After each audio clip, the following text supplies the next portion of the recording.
আপনাদের সকলকে এসো গপ্প শোনাইয়ের একটি নতুন এপিসোডে সুস্বাগতম। আপনারা শুনছেন হাওয়া বদল। এই গল্পে আপনারা প্রেম, পুরাণ, থ্রিলার এবং প্রতারণা এই চারটে জিনিসই একসাথে পাচ্ছেন। আমরা আমাদের শ্রোতাদের একটি বিষয় অবগত করতে চাই। আমাদের গল্পের সমস্ত ঘটনা ও চরিত্র কাল্পনিক এবং বাস্তবের সাথে এর কোনো মিল নেই। যদি আমাদের গল্পের কোনো অংশ বাস্তবের সামঞ্জস্য খুঁজে পায় তাহলে তা সম্পূর্ণ কাকতালীয়।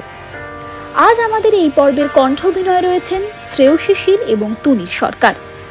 শুরু করছি আমাদের হাওয়া বদল সিরিজের পর্ব 24, লড়াই।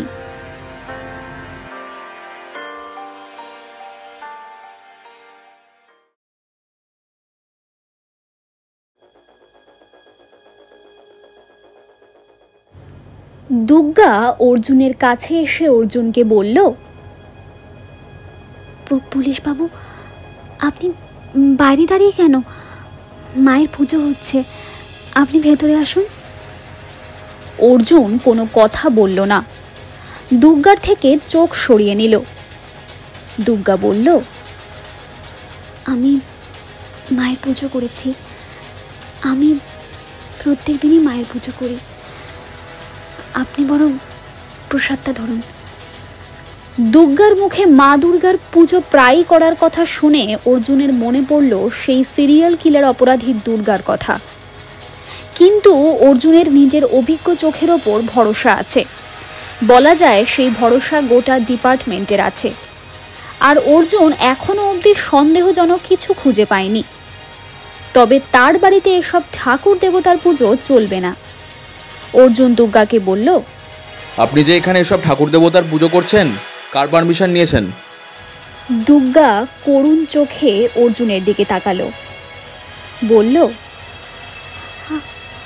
আগে। অর্জুন বিরক্তি সহকারে দুর্গাকে বলল, পারমিশন মানে অনুমতি। কার অনুমতি নিয়েছেন আপনি?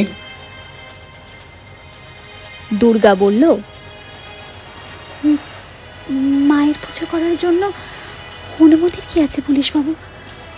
মা যে দেখুন, আমার বাড়িতে এসব ঠাকুর দেবতা পুজো চলবে না। দুর্গার কথা শেষ হওয়ার আগেই অর্জুন সাফ জানালো। অর্জুনের এরকম রুক্ষ ব্যবহারে দুর্গা আঘাত পেল। বলল, আপনি এভাবে বলবেন না পুলিশ বাবু। মা ঈশ্বর, মায়ের কাছে সবাই নিজের দুঃখ যন্ত্রণা সব রাখেন। মা সবাইকে বিপদ থেকে উদ্ধার করেন। এই যে দেখুন, আপনি একজন পুলিশ, আপনার পেশায় যে এত উন্নতি, আপনি যে নিরাপদ, সে সবই যে মায়ের আশীর্বাদ বলুন। অর্জুন ঠাকুর দেবতায় একেবারেই বিশ্বাসী নয়। তার কাছে তার কানের সামনে ভগবান জপ করলে তার মাথায় রক্ত উঠে যায়। সে দুর্গাকে বলল, আমি আজকে নিরাপদ, আমার পেশার উন্নতি, এই সব কিছু হয়েছে আমার যোগ্যতা, আমার দক্ষতা, আমার পরিশ্রম, তার বাইরে আর কিচ্ছু না। কাল থেকে আমার বাড়িতে আর কোনো ধরনের ঠাকুর দেবতার পুজো যেন না হয়। দুর্গাকে হুমকি দিয়ে চলে গেল অর্জুন। দুর্গা মনে মনে ভাবতে লাগলো সে অর্জুন চ্যাটার্জিকে ইনফ্লুয়েন্স করতে এসেছে। অর্জুন চ্যাটার্জিকে মায়ার বাঁধনে বেঁধে হয়তো এই মিশন, এই যুদ্ধ, এটা সে চালিয়ে যেতে চায়। তার সংগ্রামের প্রধান বাধা, প্রধান কাঁটা হয়তো অর্জুনই। তবে কি সত্যি অর্জুনকে নিজের মঙ্গলময়, সততা, প্রশংসনীয়, সুশীল ব্যবহার দিয়ে কি প্রভাবিত করতে পারবে দুর্গা?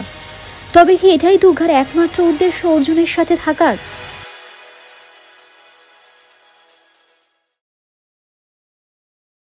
মাধবী দেবী তার ঘরে বসেছিলেন। তার ঘরে খাটের ওপর মাথায় হাত ঠেকিয়ে তার মাথার মধ্যে তোলপাড় চলছে অনেক কিছুর। রুদ্রকে পুলিশ আটকে রেখেছে, দুর্গা কোথায় কে জানে। আশ্রমের এই হাল, কি যে হয়ে গেল। এখন চোখের জলেও কুল করতে পারেন না মাধবী দেবী। তার আশ্রমটা ছারখার হয়ে যেতে বসেছে। তিনি যে কতবার ঠাকুর ঘরে যান। গতকাল তার শরীর খারাপ থাকায় সারাদিন তিনি বিছানায় শুয়েছিলেন। আজ তিনি ঠাকুর ঘরের দরজা খুললেন, দেখলেন দুর্গা মূর্তি সেই মা দুর্গার পিতলের মূর্তি সিংহাসনে নেই, কোথায় গেল? মা দুর্গার পিতলের মূর্তি রয়েছে অফিসার অর্জুন চ্যাটার্জির 2 BHK ফ্ল্যাটের সেই ঘরে, যে ঘরে উমার বাস। দুর্গা কি পারবে তার সংগ্রাম, তার লড়াইয়ে সফল হতে? আমাদের পর্বগুলি ভালো লেগে থাকলে কিন্তু ভিডিওটিকে লাইক করতে ভুলবেন না। কমেন্ট করে অবশ্যই জানান কেমন লাগছে আমাদের পর্বগুলি। আপনার গল্পপ্রিয় বন্ধুবান্ধবদের সাথে শেয়ার করুন আর অবশ্যই সাবস্ক্রাইব করুন। সাবস্ক্রাইব করার সময় বেল বাটনটি অবশ্যই প্রেস করুন এবং সাবস্ক্রাইব করে আমাদের পাশে থাকুন। ধন্যবাদ।